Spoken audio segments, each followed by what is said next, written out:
கச்சத்தீவை தாரை வார்ப்பதற்கு காங்கிரஸ் கட்சிக்கு உடந்தையாக இருந்தது திமுக தான் என்றும், மீனவ மக்களுக்கு அவர்கள் செய்த துரோகத்தை அவர்கள் ஒருபோதும் மன்னிக்க மாட்டார்கள் என்றும் தமிழ் மாநில காங்கிரஸ் தலைவர் ஜி.கே. வாசன் தெரிவித்துள்ளார். கச்சத்தீவு பிரச்சனை மிக முக்கியமான பிரச்சனை.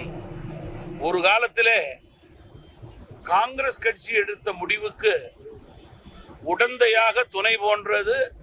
ஒரு காலத்திலே காங்கிரஸ் எடுத்த முடிவுக்கு கச்சத்தீவிலே உடந்தையாக துணை போனது திமுக என்பதில் யாருக்கும் மாற்று கருத்து இருக்க முடியாது. தற்போது வரலாற்றை மறைக்க வேண்டும், மறுக்க வேண்டும் என்று திமுக காங்கிரஸ் நினைப்பதால் மீனவர்களிடம் நீலிக்கண்ணி வடிக்க நினைக்கிறார்கள். அது மீனவ மக்களிடம் ஒருபோதும் இனிமேல் எடுபடாது. முழு பூசணிக்காயை சோற்றிலே மறைக்க வேண்டும் என்று நினைக்க வேண்டாம்.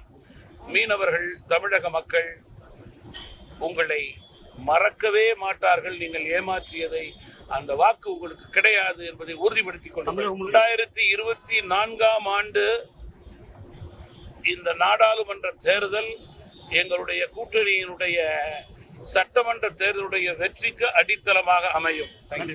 செய்திகளை உள்ளது உள்ளபடி தெரிந்து கொள்ள ரெஃப்ளெக்ட் நியூஸை சப்ஸ்கிரைப் பண்ணுங்க.